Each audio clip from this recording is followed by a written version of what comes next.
जरा कल्पना कीजिए, एक ऐसा आदमी जो कैमरों से दूर रहता है लेकिन ताकतवर लोगों के बिल्कुल पास, जिसका नाम अखबारों में नहीं लेकिन फ्लाइट लॉग्स में है, जो मंच पर नहीं दिखता लेकिन फैसलों के पीछे खड़ा रहता है। आज की ये कहानी किसी राजा की नहीं है, किसी राष्ट्रपति की नहीं है, ये कहानी है जेफरी एप्स्टीन की। एक ऐसा नाम जिसे दुनिया जानती है लेकिन समझती नहीं। जेफरी एप्स्टीन का जन्म 20 जनवरी 1953 को न्यूयॉर्क के ब्रुकलिन इलाके में हुआ। कोई राजघराना नहीं, कोई खास पहचान नहीं, एक सामान्य मध्यम वर्गीय परिवार, एक सामान्य सा लड़का, स्कूल में ठीक ठाक पढ़ाई, कोई असाधारण प्रतिभा नहीं, कोई असाधारण संघर्ष भी नहीं। फिर भी ये लड़का एक दिन दुनिया के सबसे ताकतवर लोगों के ड्राइंग रूम में बैठा मिलेगा। सवाल ये है, कैसे? 1970 के दशक में एप्स्टीन एक स्कूल में गणित और भौतिकी पढ़ाने लगा। डाल्टन स्कूल, जहां अमीर घरों के बच्चे पढ़ते थे। यहीं से उसकी जिंदगी ने एक अजीब मोड़ लिया। वो बच्चों से ज्यादा उनके माता पिता में दिलचस्पी लेने लगा। उनकी ताकत,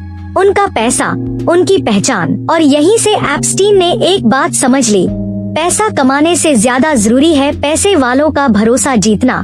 कुछ ही सालों में एप्स्टीन ने टीचिंग छोड़ दी। वो फाइनेंस की दुनिया में कूद पड़ा, बिना किसी बड़े डिग्री के, बिना किसी रिकॉर्ड के। फिर भी उसने दावा किया कि वो सिर्फ बिलियनियर्स का पैसा संभालता है। कोई नहीं जानता था उसका असली बिजनेस मॉडल क्या था, उसका पैसा आता कहां से था और वो इतना भरोसेमंद कैसे बन गया। लेकिन सब उसे मानते थे, क्योंकि जहां सवाल नहीं पूछे जाते वहीं सबसे बड़ा खेल चलता है। धीरे धीरे एप्स्टीन उन लोगों के बीच दिखने लगा जिनके नाम दुनिया हिलाते हैं। राजनेता, रॉयल फैमिली के सदस्य, वैज्ञानिक, बड़े business tycoon, private jet, private island, private meetings. और एप्स्टीन हमेशा मुस्कुराता हुआ, हमेशा शांत, हमेशा नजर न आने वाला। वो खुद को आगे नहीं रखता था, वो खुद को जरूरी बनाता था। लोगों ने देखा, उसके घर में कैमरे क्यों हैं? उसकी पार्टियों में आम लोग क्यों नहीं आते? कुछ लड़कियां अचानक गायब क्यों हो जाती हैं? लेकिन सवाल फिर भी नहीं उठे, क्योंकि जब ताकतवर लोग साथ खड़े हों तो सच भी चुप हो जाता है। एप्स्टीन की सबसे बड़ी ताकत उसका पैसा नहीं था, उसकी सबसे बड़ी ताकत थी खामोशी। वो जानता था किसे क्या चाहिए, कौन किससे डरता है और कौन क्या छुपा रहा है। और यही वजह थी कि कोई उसे छू भी नहीं पा रहा था। लेकिन हर खामोशी हमेशा नहीं रहती। साल था 2005। एक छोटी सी शिकायत, एक नाबालिग लड़की और एक रिपोर्ट जिसने पूरे अमेरिका को हिला देना चाहिए था। लेकिन उसने एक और डरावना सच खोल दिया, कानून सबके लिए बराबर नहीं होता। पिछले भाग में आपने सुना एक ऐसे आदमी के बारे में जो बिना शोर किए दुनिया की सबसे ऊंची मेजों तक पहुंच गया। लेकिन आज का सवाल और भी बड़ा है, ताकतवर लोग एक अजनबी पर इतना भरोसा आखिर क्यों करते हैं? आज की कहानी है पैसे की, ताकत की और उन रिश्तों की जिन्हें कभी कागज पर नहीं उतारा गया। एप्स्टीन के पास कोई बड़ा ऑफिस नहीं था, कोई कंपनी का बोर्ड नहीं था, कोई सार्वजनिक रिकॉर्ड नहीं था। फिर भी कहा जाता था वो सिर्फ अरबपतियों का पैसा संभालता है। लेकिन सवाल ये था, अगर वो इतना बड़ा फाइनेंसर था तो उसका नाम कहीं क्यों नहीं दिखता? ना स्टॉक मार्केट में, ना फंड रिपोर्ट्स में, ना बिजनेस मैगजीन में। उसका पैसा हमेशा परछाइयों में रहा। एप्स्टीन पैसा नहीं बेचता था, वो भरोसा बेचता था। वो अमीर लोगों से ये नहीं कहता था मैं तुम्हें ज्यादा अमीर बना दूंगा, वो कहता था मैं तुम्हारी परेशानियां हमेशा के लिए खत्म कर सकता हूँ। और ताकतवर लोगों के लिए पैसा सबसे छोटी परेशानी होती है। एक प्राइवेट जेट, जिसे लोग मजाक में लोलिता एक्सप्रेस कहने लगे। ये जेट दुनिया के सबसे सुरक्षित एयरपोर्ट से उड़ता, लेकिन इसके अंदर कोई आम यात्री नहीं होता। फ्लाइट लॉग्स में कुछ नाम बार बार दिखते, राजनीति, बिजनेस, अकादमिक दुनिया। लेकिन सवाल ये नहीं था कि कौन गया, सवाल ये था कैरेबियन सागर के बीच एक छोटा सा द्वीप, लिटिल सेंट जेम्स। बाहर से स्वर्ग जैसा, अंदर से रहस्य जैसा। कोई मीडिया नहीं, कोई पुलिस नहीं, कोई नियम नहीं, बस एप्स्टीन और उसके मेहमान। जो वहाँ जाता था वो बाहर आकर ज्यादा सवाल नहीं करता था, क्योंकि कुछ जगह ऐसी होती हैं जहाँ सच देखना अपने पैरों पर कुल्हाड़ी मारना होता है। एप्स्टीन कभी मंच पर नहीं आया, वो पीछे खड़ा रहता था, तस्वीरों से दूर, माइक्रोफोन से दूर, सवालों से दूर। लेकिन हर बड़ा आदमी जानता था अगर एप्स्टीन नाराज हुआ तो बहुत कुछ बाहर आ सकता है, और डर सबसे मजबूत रिश्ता होता है। ताकतवर लोग हमेशा कानून से नहीं डरते, वो डरते हैं बदनामी से, कंट्रोल खोने से, अपने बनाए चेहरे के टूटने से एप्स्टीन यही समझता था, और जिसने ये समझ लिया उसे हथियार की जरूरत नहीं पड़ती। कुछ लोगों ने सवाल पूछने की कोशिश की, ये आदमी असल में करता क्या है, इतना पैसा आया कहाँ से, ये सब इतना गोपनीय क्यों है। लेकिन हर सवाल किसी न किसी तरह खामोशी में बदल गया, क्योंकि जब सवालों के जवाब बहुत महंगे हों तो लोग सवाल पूछना छोड़ देते हैं। सब कुछ बहुत सही चल रहा था, बहुत ज्यादा सही, इतना सही कि किसी को शक ही नहीं हुआ कि अंदर क्या पल रहा है। लेकिन फिर एक दिन एक लड़की ने चुप रहने से इनकार कर दिया, और वहीं से ये कहानी एक अलग ही मोड़ लेती है। पिछले भाग में आपने सुना कैसे जेफरी एप्स्टीन पैसे और ताकत के सहारे दुनिया के सबसे बड़े और ताकतवर लोगों के करीब पहुंच गया, कैसे प्राइवेट जेट्स, गुप्त मीटिंग्स और भरोसे के नाम पर ऐसे रिश्ते बने जिनमें सवाल पूछना मना था। और आपने ये भी जाना कि ताकतवर लोग कानून से नहीं, सच के बाहर आ जाने से डरते हैं। लेकिन आज हम आपको ले चलेंगे उस जगह पर जहां ये सारी ताकत सबसे ज्यादा बेखौफ हो जाती थी। आज की कहानी है एक ऐसे द्वीप की जो देखने में स्वर्ग था, लेकिन असल में किसी डरावने राज की तरह जिंदा था। लिटिल सेंट जेम्स, एक प्राइवेट दुनिया जहां नियम बाहर की दुनिया के नहीं थे, जहां खामोशी सबसे बड़ा समझौता थी, और जहां बहुत कुछ ऐसा हुआ जिसे आज भी पूरी तरह उजागर नहीं किया गया। आज के भाग में हम जानेंगे ये द्वीप असल में क्या था, वहाँ कौन कौन आता था, और क्यों वहाँ से लौटने वाले ज्यादा सवाल नहीं पूछते थे, क्योंकि हर स्वर्ग अंदर से पवित्र हो ये जरूरी नहीं। लिटिल सेंट जेम्स कैरेबियन सागर में स्थित एक छोटा सा प्राइवेट आइलैंड था। यहाँ कोई आम पर्यटक नहीं आता था, कोई लोकल पुलिस नहीं घुसती थी, मीडिया की पहुँच नहीं थी, सब कुछ एप्स्टीन के नियमों पर चलता था। जो वहाँ जाता था वो बाहर की दुनिया कुछ समय के लिए भूल जाता था। बाद में जब जांच हुई तो एक अजीब बात सामने आई। द्वीप के कई हिस्सों में कैमरे लगे हुए थे, लेकिन सुरक्षा के लिए नहीं, निजी पलों पर नजर रखने के लिए। कौन आया, किसके साथ गया, कितनी देर रहा, सब कुछ रिकॉर्ड होता था। और रिकॉर्डिंग ताकत बन जाती है जब सामने वाला ताकतवर हो। एप्स्टीन के मेहमान कोई आम लोग नहीं थे, वो लोग थे जिनके नाम सुनकर दुनिया चुप हो जाती है। लेकिन हैरानी की बात ये थी, इन सबके बीच कोई सवाल नहीं पूछता था, क्योंकि वहाँ सवाल पूछना नियमों के खिलाफ था, और जो नियम तोड़ता है उसे दोबारा बुलाया नहीं जाता। कुछ लोगों ने देखा द्वीप पर कुछ कम उम्र की लड़कियाँ अक्सर मौजूद रहती थी, कोई उन्हें स्टाफ कहता, कोई मेहमानों की मदद करने वाली, लेकिन कोई ये नहीं पूछता था ये यहाँ आई कैसे, क्योंकि सवाल पूछने से पहले लोग अपने फायदे गिनते हैं। बाहर से सब कुछ साफ सुथरा लगता था, private party, high profile meeting, दान और सामाजिक कार्यक्रम। एप्स्टीन ने अपने चारों तरफ एक सम्मान की दीवार खड़ी कर रखी थी, और उसी दीवार के पीछे कुछ और ही चल रहा था। जो लोग कुछ गलत महसूस करते थे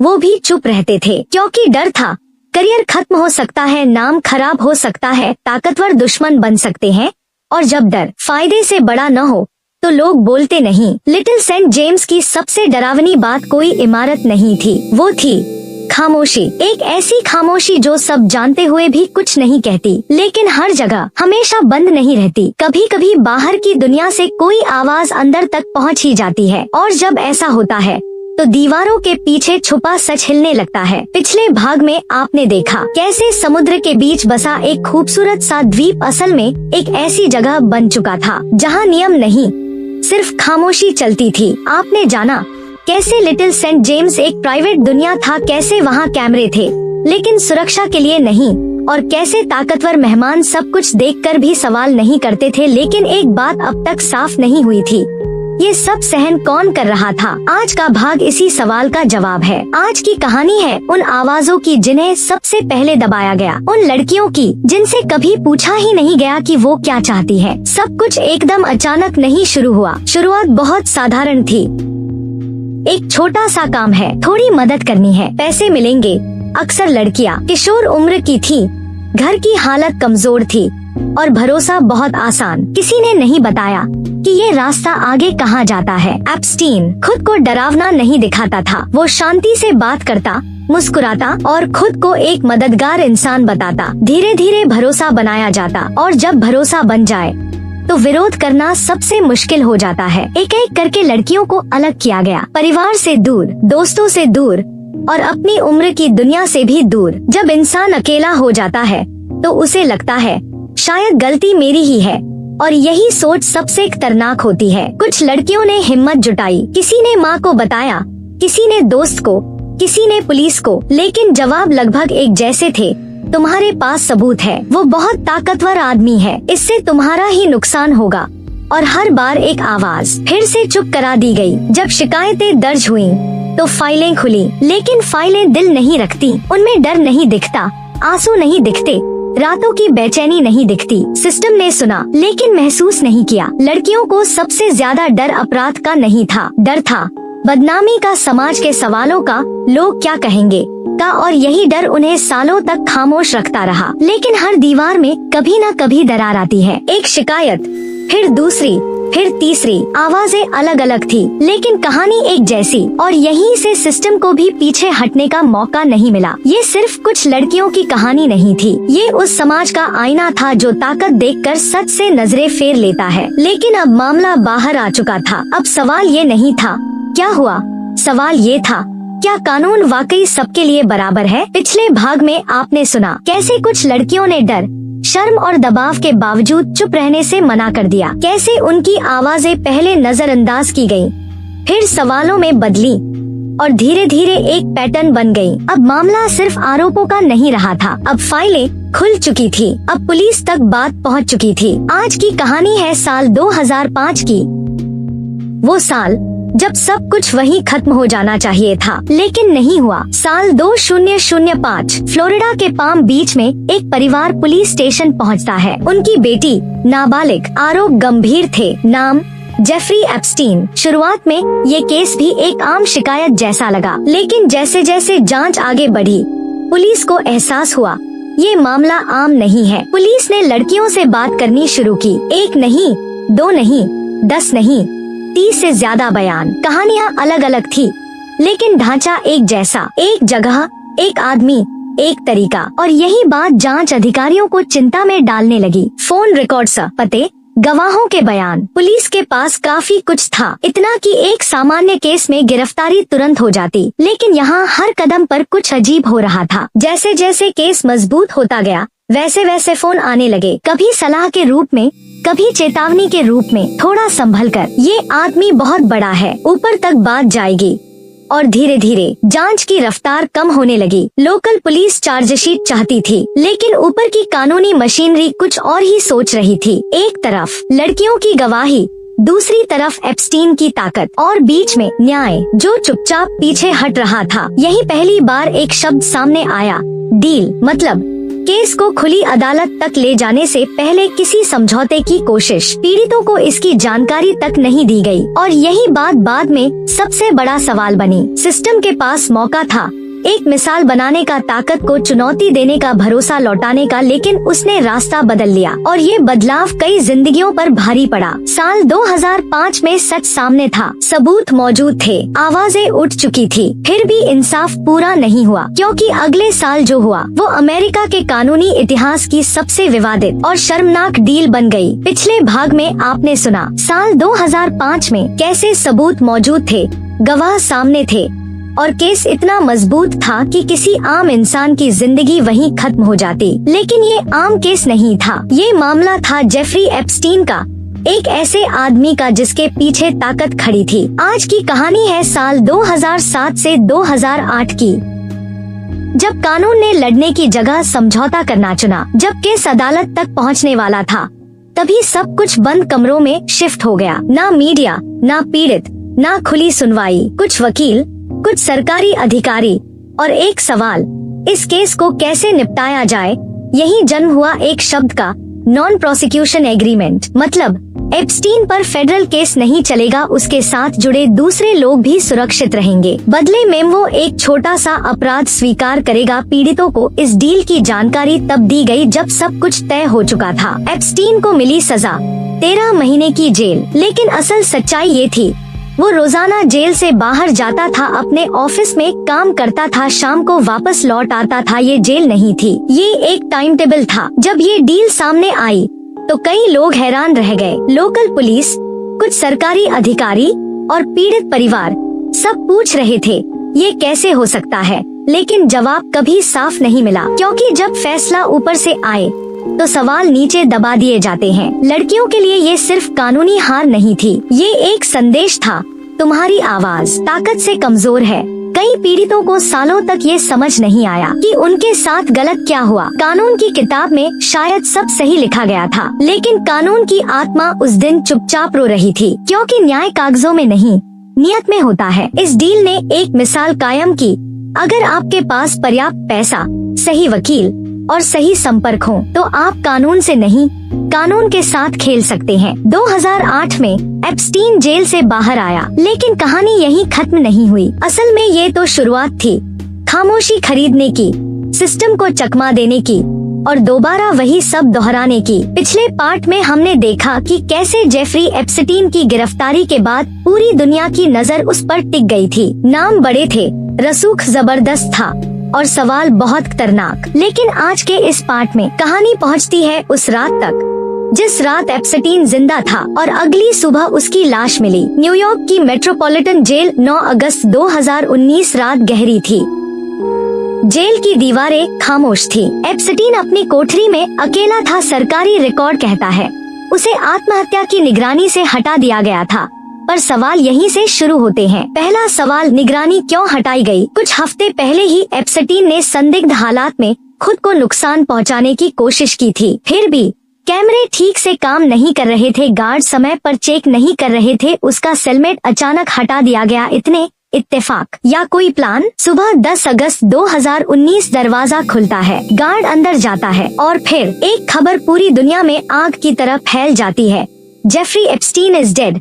सरकारी बयान, आत्महत्या। लेकिन यहीं से असली तूफान शुरू होता है। पोस्टमार्टम ने शक बढ़ा दिया। कुछ मेडिकल एक्सपर्ट्स ने कहा गले की हड्डियों में ऐसे फ्रैक्चर हैं जो ज्यादातर मामलों में गला घोंटने से होते हैं। सरकार ने कहा आत्महत्या संभव है, पर जनता ने पूछा इतना आसान कैसे? सबसे बड़ा डरावना सवाल, अगर एप्स्टीन जिंदा रहता तो कौन कौन से नाम सामने आते? कितनी ताकतवर हस्तियां बेनकाब होती? कौन सा सिस्टम हिल जाता? और फिर वह अचानक मर जाता है। एप्स्टीन की मौत के बाद क्या बदला? केस बंद नहीं हुआ बल्कि और गहरा हो गया। एप्स्टीन डिडंट किल हिमसेल्फ एक मीम नहीं, बल्कि एक आंदोलन बन गया। लोगों को यकीन हो गया सच अभी भी जिंदा है, बस बोल नहीं पा रहा। एप्स्टीन मर गया, लेकिन सवाल नहीं मरे। उसकी मौत ने एक आदमी को नहीं बल्कि हजारों राजों को दफना दिया, या शायद उन्हें और ज्यादा जिंदा कर दिया। एप्स्टीन की मौत के बाद सबसे बड़ा सवाल, एप्स्टीन मर चुका था, लेकिन उसकी फाइलें जिंदा थी और उन फाइलों में दर्ज थे नाम, जगहें, फ्लाइट लॉग्स और गुप्त सौदे। Flight logs, Lolita express, Epstein का प्राइवेट जेट जिसे पीड़ित लड़कियां कहती थी। लोलिता एक्सप्रेस, इन लॉग्स में दर्ज थे business tycoon, politician, royal family से जुड़े नाम, बड़े वकील और मीडिया चेहरे, लेकिन ज्यादातर नाम आज भी ब्लैक कर दिए गए। आइलैंड ऑफ सीक्रेट्स, एप्स्टीन का निजी द्वीप जहां कैमरे थे, निगरानी थी और नाबालिग लड़कियों की आवाज दबाई जाती थी। सरकारी जांच हुई, लेकिन ज्यादातर सबूत गायब। कई फाइलें सील, गवाहों को चुप करा दिया गया। अब नाम सामने क्यों नहीं आते? क्योंकि जिन पर शक है वो ताकतवर है, सिस्टम उन्हीं के हाथ में है। केस खुला तो पूरी दुनिया हिल सकती है, इसलिए सच को टुकड़ों में बांट दिया गया। घिसलाइने मैक्सवेल अकेली दोषी, एप्स्टीन की सबसे करीबी घिसलाइने मैक्सवेल, उसे सजा हुई। लेकिन सवाल ये है, अगर नेटवर्क इतना बड़ा था तो सिर्फ एक औरत ही दोषी कैसे? कई लड़कियां आज भी कहती हैं, हमारी कहानी अधूरी है, उन्हें पैसा मिला लेकिन इंसाफ नहीं। नाम उजागर हुए बिना न्याय अधूरा ही रहता है। कुछ मीडिया ने आवाज उठाई, लेकिन ज्यादातर ने चुप्पी साध ली। क्यों? दबाव, डर या हिस्सेदारी? एप्स्टीन फाइल 5 कहाँ है? सरकार कहती है जांच जारी है, लेकिन जनता कहती है जांच को दफन किया जा चुका है। फाइलें मौजूद है पर ताले लगे हैं। क्या कभी पूरा सच सामने आएगा? शायद, जब कोई अंदर का आदमी बोले, जब कोई दस्तावेज लीक हो, या जब जनता सवाल पूछना बंद न करे, क्योंकि सच को दबाया जा सकता है, मिटाया नहीं। एप्स्टीन कोई अकेला राक्षस नहीं था, वो एक सिस्टम का हिस्सा था, और जब सिस्टम गंदा हो तो सिर्फ एक आदमी को मार देने से गुनाह खत्म नहीं होता। एप्स्टीन लिस्ट क्या है? एप्स्टीन लिस्ट कोई एक कागज नहीं है, ये कई चीजों का मिलाजुला सच है। कोर्ट डॉक्यूमेंट्स, फ्लाइट लॉग्स, गवाहों के बयान, सील की गई फाइलें, इन सब को मिलाकर लोग इसे एप्स्टीन लिस्ट कहते हैं। लिस्ट लीक क्यों नहीं होती? क्योंकि ज्यादातर दस्तावेज कोर्ट द्वारा सील हैं। कई नामों के आगे रिडैक्टेड लिखा है। राष्ट्रीय सुरक्षा और प्राइवेसी का हवाला दिया जाता है। सरकारी भाषा में नाम सार्वजनिक करना उचित नहीं।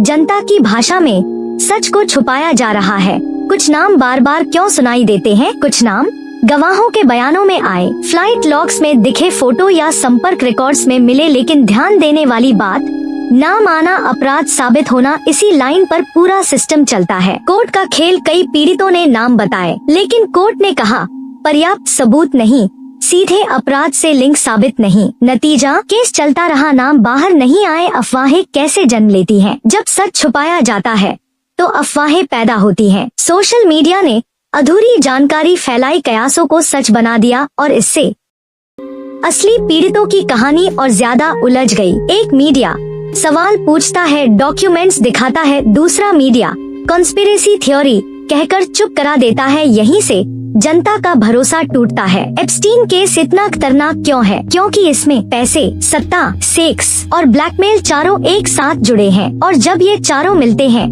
सच सबसे पहले मारा जाता है। पीड़ित आज भी क्या चाहते हैं? ना पैसा, ना शोहरत, बस एक चीज, पूरा सच सामने आए, नाम हो या न हो, लेकिन सिस्टम बेनकाब हो। एप्स्टीन लिस्ट से ज्यादा डर किसे है? शायद उन लोगों को जिनके नाम कभी साबित नहीं होंगे, या उस सिस्टम को जो सवालों से डरता है, क्योंकि सवाल पूछने वाली जनता सबसे बड़ी ताकत होती है। एप्स्टीन लिस्ट शायद कभी पूरी तरह सार्वजनिक न हो, लेकिन ये केस हमें सिखाता है जब अपराध ताकतवर करे तो न्याय को लड़ना पड़ता है और ये लड़ाई अभी खत्म नहीं हुई है। एप्स्टीन केस से दुनिया ने क्या सीखा? ये सिर्फ एक आदमी की कहानी नहीं थी। जेफरी एप्स्टीन कोई अकेला अपराधी नहीं था, वो एक नेटवर्क, एक सिस्टम और एक सड़ी हुई ताकत का हिस्सा था। इसलिए उसकी मौत से कहानी खत्म नहीं हुई। पैसा और सत्ता जब मिलते हैं, जब पैसा सत्ता से हाथ मिलाता है, कानून धीमा हो जाता है, गवाह डर जाते हैं, सच कागजों में कैद हो जाता है और इंसाफ तारीखों पर टलता रहता है। सिस्टम क्यों फेल हुआ? क्योंकि सही समय पर कार्रवाई नहीं हुई, समझौते किए गए, पावरफुल लोगों को छुआ नहीं गया। ये केस बताता है सिस्टम तभी काम करता है जब उस पर दबाव हो। पीड़ितों की सबसे बड़ी हार, सबसे ज्यादा नुकसान उन लड़कियों का हुआ जिनकी आवाज सालों तक दबाई गई। पैसा मिला लेकिन सम्मान, सुकून और पूरा इंसाफ नहीं। मीडिया ने कभी आवाज उठाई, कभी चुप्पी ओढ़ ली, लेकिन सवाल ये है, क्या हमने सवाल पूछना छोड़ा? क्योंकि चुप जनता अपराध की सबसे बड़ी साथी बन जाती है। एप्स्टीन डिडंट किल हिमसेल्फ क्यों जिंदा है? क्योंकि ये लाइन एक आदमी पर नहीं, पूरे सिस्टम पर सवाल है। ये कहती है हमें आधा सच मंजूर नहीं।